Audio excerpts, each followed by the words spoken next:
Queen Elizabeth was a lot of things, good and bad, but was she a breastfeeding revolutionary? One writer seems to think so. So we're going to go through that and see what you guys think. All right, let's take a look.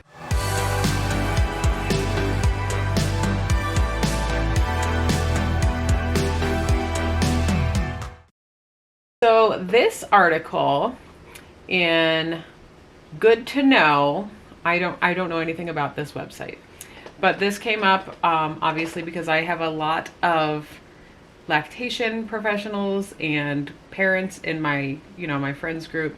This article came up in my newsfeed. How the rebellious queen paved the way for Princess Diana and Kate Middleton to breastfeed. There she is. All right, this is by Selena Maycock, published March 4th, 2022. So it didn't come out right after she passed, but I didn't see it until now, so let's take a look. The Queen broke a royal breastfeeding tradition and in doing so paved the way for Princess Diana and Kate Middleton to follow suit. The Queen's rebellious side changed royal history and paved the way for a new breastfeeding tradition that was followed by Princess Diana and Kate Middleton. Her Majesty broke royal rules to breastfeed her own children, and it changed things forever. This royal news comes after Kate Middleton and Prince William's parenting habit that the Queen can't stand was revealed. Now, I don't know anything about this, habit that the Queen can't stand was, and I honestly don't care. But, I mean, spoiler alert, the thing that the Queen did was breastfeed her own children as opposed to having a wet nurse. And we'll talk a little bit about wet nursing. There's a long history because, I mean, for some people it was a status thing that, you didn't want to be tied down breastfeeding your baby, or it wasn't ladylike to nurse your own baby, which is kind of ridiculous. But it was like a wealthy family thing to do, was to have a wet nurse. There were also times when, for some reason, there was an issue with the birthing parent's milk supply, so that baby would be nursed by someone else or be given some kind of animal milk. And we'll explore that too. So let's look back at the article. The Queen broke a royal breastfeeding tradition when she welcomed the arrival of her children, paving the way for how Princess Diana and Kate Middleton took to parenting.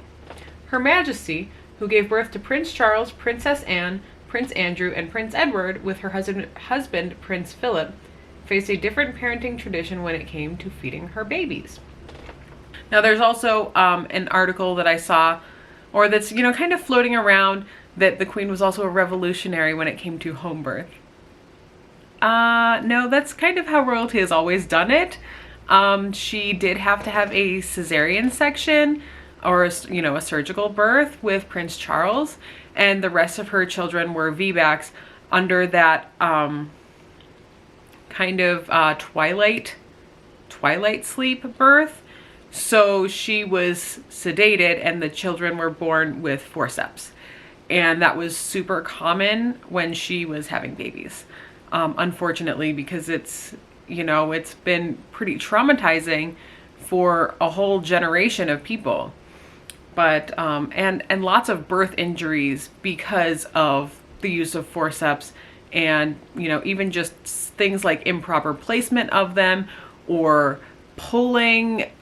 Traditionally, at the time, royal mothers didn't breastfeed their babies, but all that changed when Queen Elizabeth became a mother and she decided she was going to breastfeed all her babies herself. Good for her. That's awesome. The milk's gonna come in whether you use it or not, so why not use it? Her trailblazing efforts were slightly halted when she was forced to stop breastfeeding Prince Charles after 2 months because she contracted measles, and despite the risk of passing on the virus to your baby through breastfeeding being minimal, the Queen may have been too unwell to continue feeding Charles at the time. The monarch went on to breastfeed all her children. Royal historian Amy License told The Guardian, "Royal breastfeeding mothers are a relatively new phenomenon. Historically, most royal mothers did not always believe that breast was best, In fact, in some cases, it was considered at best an inconvenience, at worst downright harmful. And there is a lovely picture of the Queen with Princess Anne, born August 18th, 1950. How lovely. As a tradition, or as a result of the tradition, the majority of royal babies at the time were handed over to a wet nurse, which is the name given to a woman who breastfeeds another's child, because royal women avoided breastfeeding. Mrs. License explained why it was tradition, adding, quote, royal women were often little more than symbolic figures delivering child after child to secure a dynasty.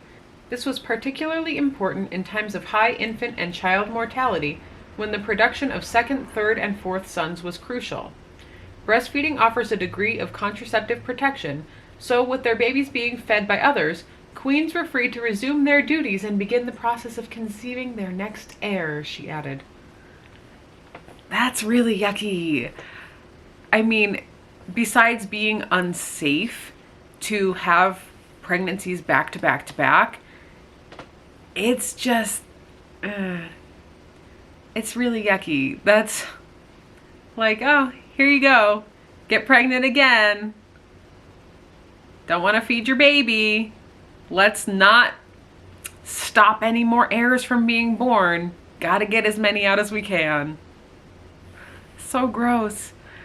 And it's actually unsafe for that next pregnancy if it has been less than 18 months between giving birth and conceiving the next child. That next child is more at risk, and the mother is more at risk for things like preterm labor when the spacing isn't optimal. And I know it happens, and I know a lot of people are fine, a lot of babies are perfectly fine when their pregnancies are close together, and some people even plan it that way. But it's not the safest. It's really hard on your body. Your body really needs that time postpartum to replenish itself. Pregnancy and lactation take so much out of your body, just physically depleting your body of its nutrients, because your body is going to prioritize that baby that you're growing. And your body is going to prioritize making perfect milk for that baby that you're growing. So it's going to leach calcium and other nutrients from your body in order to provide that perfect nutrition for your baby. So birth spacing is about a lot more than, you know, how many babies can you have in a short amount of time, or you know, you need to have babies close together so they're, you know, so they grow up close as siblings. You know, it's about much more than that. Let's take a look. Here's a lovely family picture. It looks like, yes, Queen and the Duke of Edinburgh, surrounded by 7 of their great-grandchildren at Balmoral Castle in 2018. Look at those little cuties there. Those royal children are cute. But the Queen, having decided to buck the trend, meant that she had created her own new tradition for royal mothers. Princess Diana insisted on nursing William and Harry herself, Mrs. License revealed, and added that both Kate and Prince William frequently mentioned they were keen to take a hands-on approach with their little ones. And that's it. That's the end of the article.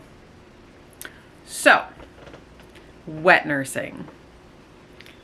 It saved a lot of babies' lives, but also, and I don't know a whole lot about the history of wet nursing in the UK or places that are not America, but the practice of wet nursing in the United States is pretty dark. Mostly because enslaved black women were forced to nurse their enslavers' white babies to the detriment of their own.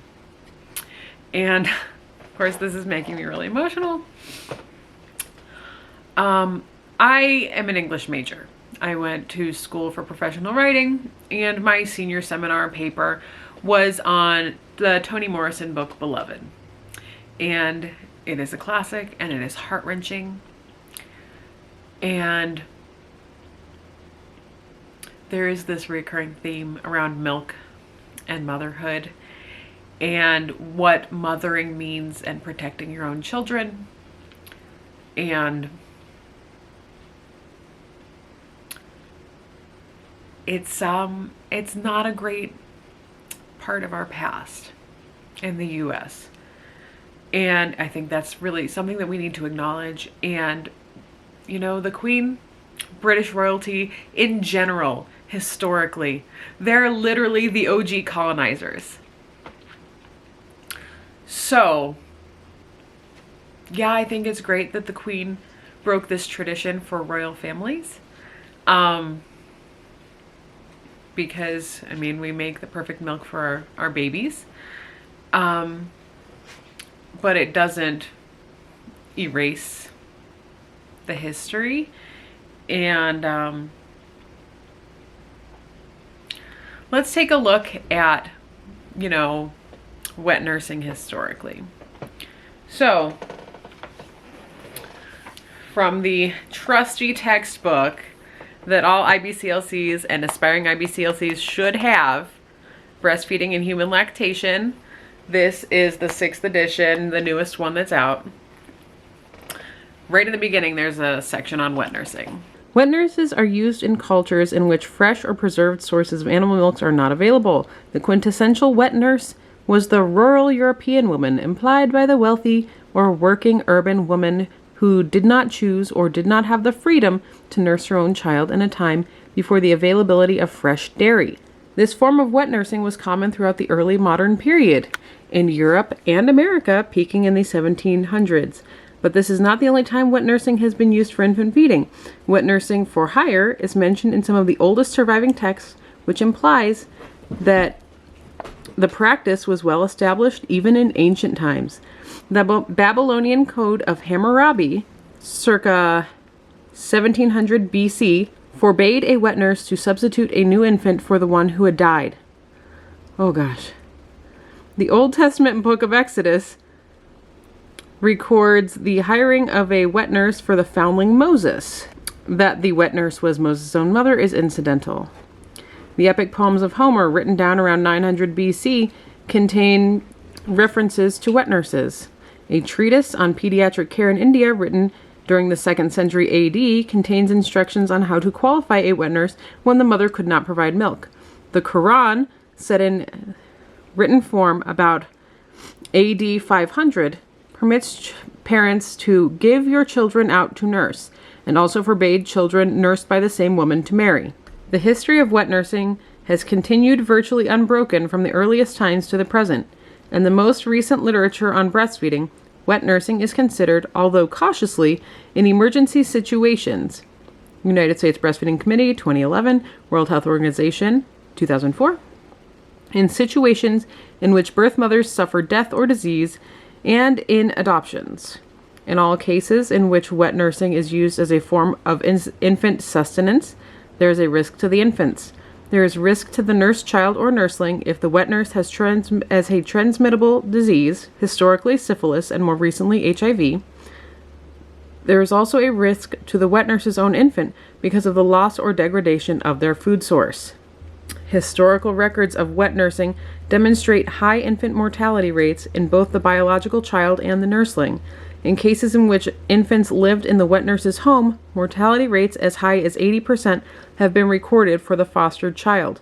The historical records are full of accounts similar to the Dowager Countess of Lincoln, who had 18 children in the 1600s, reared by wet nurses, and only one of whom survived to adulthood.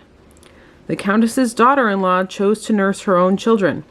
Rather than chastising her for the practice, her mother-in-law wrote a treatise imploring more mothers to suckle their own children rather than use the services of the wet nurse. She concluded with the following appeal: "Be not so unnatural as to thrust away your own children. Be not so hardy as to venture a tender babe to a less tender breast. Be not accessory to that disorder of causing a poor woman to banish her own infant for the entertaining of a richer woman's child, as it were, bidding her to unlove her own, to love yours. Wicks, 1953b, page 234. So that's a little rough. All right, it's not a little rough. It's really rough. And milk sharing is still a thing today. Milk sharing saves babies' lives still today. And generally, because of the advent of breast pumps, breast milk, and fed via bottle rather than directly latching another person's baby. However, that is still a thing too. And it's one of those things that you have to weigh the risks and the benefits for your baby. Now, something I found really interesting was the section on animal milk, and this, you just have to see this image. Infants in a foundling hospital being fed with animal wet nurses. I don't know, can you see this illustration here? They're holding babies underneath donkeys to nurse them. It says to share or purchase human milk requires expending social capital, whether that is monetary or part of a relationship. Within this framework, use of animal milks can be seen as a form of societal freedom, requiring less capital than the use of wet nurses. So it goes on to say that it's difficult to, digest. It might not have the right nutrients. It's historically hard to preserve. So what did they do? They used animals. They just latched the baby right onto those animals. The earliest use of animals as wet nurses is difficult to determine. However, references to its use are present in the Quran, in which the practice is discouraged, and in the Talmud, which permits the use of animals as wet nurses when the welfare of the child is at stake. Greek mythology is also full of stories of humans being nursed by a variety of animals, the best known being the mythical founders of Rome, Romulus and Remus, who were fed by a wolf. Agricultural societies brought with them the close proximity of farm animals as recently as the 19th century. Using such animals as goats or donkeys as wet nurses was culturally accepted and even institutionalized. In hospitals and homes for foundlings, the animals were kept in close proximity, and infants were brought to the animals' stalls to suckle directly at their teats. This practice may have been more sanitary than the alternatives during a time when there was no refrigeration, water for washing was not easily accessible, and the snouted vessels used to feed infants were difficult to keep clean. A variety of animals were used for this purpose, but goats and donkeys were thought to be the closest to human milk because of the side of the curd produced was smaller. So this is where that thought, that myth that goat milk is closest to human milk came from. Nutritionally, it's not. It's not closest to human milk. It's not a good substitute for human milk, but that's a whole different video. I don't know. Do you think the Queen was a breastfeeding revolutionary?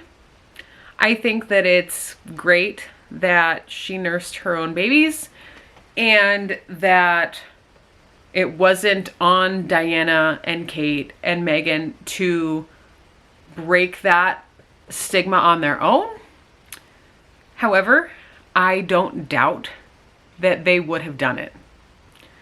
I don't think that Diana would have had a wet nurse.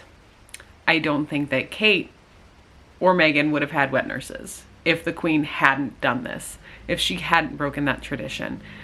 Things change. She may have been the first in a long line of people to do it, but that's kind of just how life is. As trends change, as we move more toward more people initiating breastfeeding to begin with,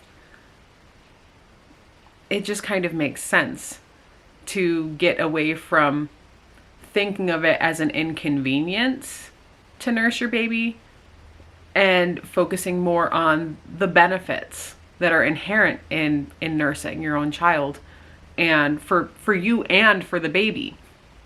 So I don't know. I don't know if that's revolutionary. It probably was thought to be revolutionary at the time. I don't know. Let me know what you guys think. Do you think this was revolutionary?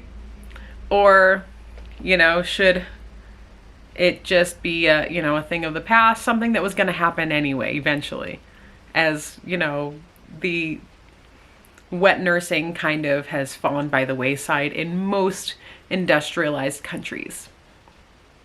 Let me know below if you like this video. I'd appreciate it if you hit subscribe and check out this video here. Thanks. Have a great day. Bye.